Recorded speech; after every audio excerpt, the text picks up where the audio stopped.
യേശുക്രിസ്തുവിൽ ഇത്രയും സ്നേഹം നിറഞ്ഞവരെ, വചനയാത്രയിലേക്ക് ഏവർക്കും സ്വാഗതം. വിശുദ്ധ മത്തായിയുടെ വിശുദ്ധ സുവിശേഷം 6-ാം അധ്യായം 7 മുതൽ 15 വരെയുള്ള തിരുവചന ഭാഗങ്ങളാണ് നാം ഇന്ന് ധ്യാനിക്കുന്നത്. ഈ തപസ്സുകാലത്തിൻ്റെ 3 പുണ്യങ്ങളാണ് ഉപവാസം, പ്രാർത്ഥന, ദാനധർമ്മം. ഇതിൽ ഒരു മടിയും കൂടാതെ, ഒരു റിസ്ക്കും കൂടാതെ എല്ലാ വിശ്വാസികൾക്കും ജീവിതത്തിൽ പ്രാവർത്തികമാക്കാൻ പറ്റുന്ന ഒരു പുണ്യമാണ് പ്രാർത്ഥന. ഇന്നത്തെ സുവിശേഷത്തിൽ യേശു തൻ്റെ ശിഷ്യന്മാരെ പ്രാർത്ഥിക്കുവാൻ പഠിപ്പിക്കുകയാണ്. എങ്ങനെ പ്രാർത്ഥിക്കണം, എന്ത് പ്രാർത്ഥിക്കണം, ഇത് തന്നെയാണ് ഈ സുവിശേഷത്തിലും നിറഞ്ഞു നിൽക്കുന്നത്.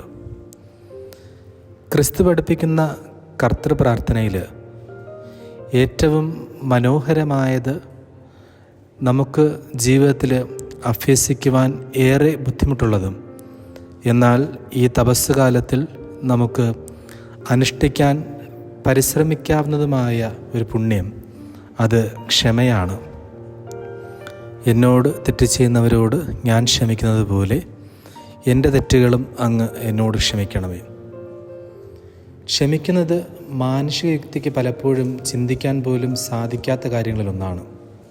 കാരണം നമ്മെ വേദനിപ്പിച്ച, അല്ലെങ്കിൽ നന്ദിഹീനമായി പെരുമാറിയ, അല്ലെങ്കിൽ അവിശ്വസ്തത കാട്ടിയ ഒരു വ്യക്തിയോട് ക്ഷമിച്ചാൽ നമ്മൾ അനുഭവിച്ച വേദനയുടെ വില അയാളിൽ ഒരിക്കലും മനസ്സിലാക്കില്ല എന്ന യുക്തിസഹജമായ ഒരു ന്യായീകരണം ഈ ലോകം നമ്മുടെ മുൻപിൽ വയ്ക്കുന്നുണ്ട്.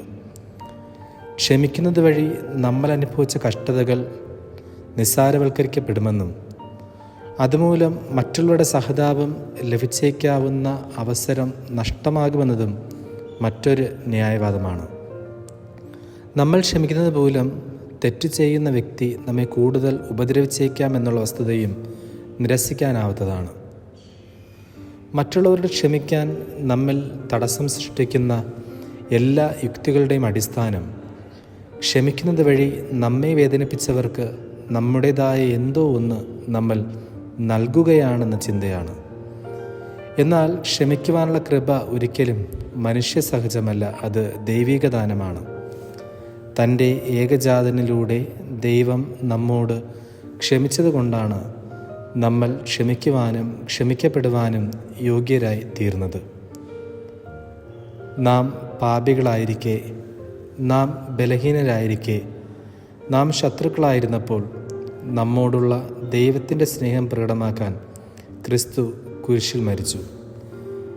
മറ്റുള്ളവരുടെ പാപങ്ങൾ മൂലം നമ്മിലുണ്ടായ എല്ലാ മുറിവുകളിൽ നിന്നും നമ്മെ സുഖപ്പെടുത്തുന്ന ദൈവത്തിൻ്റെ സ്നേഹം ഹൃദയത്തിൽ സ്വീകരിച്ച് അത് മറ്റുള്ളവർക്ക് പകർന്നു നൽകാനാണ് നാം വിളിക്കപ്പെട്ടിരിക്കുന്നത്. മറ്റുള്ളവരോട് ക്ഷമിക്കണം എന്നതുവഴി ദൈവം നമ്മോട് ആവശ്യപ്പെടുന്നതും അതുതന്നെയാണ്. ദൈവം നമുക്ക് നൽകിയിരിക്കുന്ന സ്വാതന്ത്ര്യം ഉപയോഗിച്ച് ദൈവത്തിൻ്റെ സ്നേഹം സ്വീകരിക്കുവാനുള്ള തീരുമാനം നാം എടുക്കണം. കഠിനമായ നമ്മുടെ ഹൃദയങ്ങളെ ദൈവാരൂപിയുടെ പ്രവർത്തനത്തിന് തുറന്നു കൊടുക്കുമ്പോൾ മാത്രമേ മറ്റുള്ളവരുടെ അകൃത്യങ്ങൾ ക്ഷമിച്ച് അവരെ സ്നേഹിക്കാൻ നമുക്കാവുകയുള്ളൂ. അപ്പോൾ മാത്രമേ ദൈവത്തിൻ്റെ ക്ഷമ നമ്മിലും ഫലം പുറപ്പെടുവിക്കുകയുള്ളൂ. തന്നെ പീഡിപ്പിച്ചവരോട് ക്ഷമിച്ചുകൊണ്ട് അവർക്കായി പ്രാർത്ഥിച്ച ഈശോയുടെ വഴിയെ സഞ്ചരിക്കുന്നവരാകാൻ ആവശ്യമായ കൃപകൾക്കായി നമുക്ക് പ്രാർത്ഥിക്കാം. നമ്മുടെ പ്രാർത്ഥന ഇങ്ങനെയാകട്ടെ: കർത്താവേ, മറ്റുള്ളവരുടെ തെറ്റുകൾ ക്ഷമിക്കുവാനും അവരെ സ്നേഹിക്കുവാനും അവർക്ക് വേണ്ടി പ്രാർത്ഥിക്കുവാനും ആവശ്യമായ കൃപകൾ ഈ തപസ്സുകാലത്തിൽ എനിക്ക് നൽകണമേ. ആമേൻ.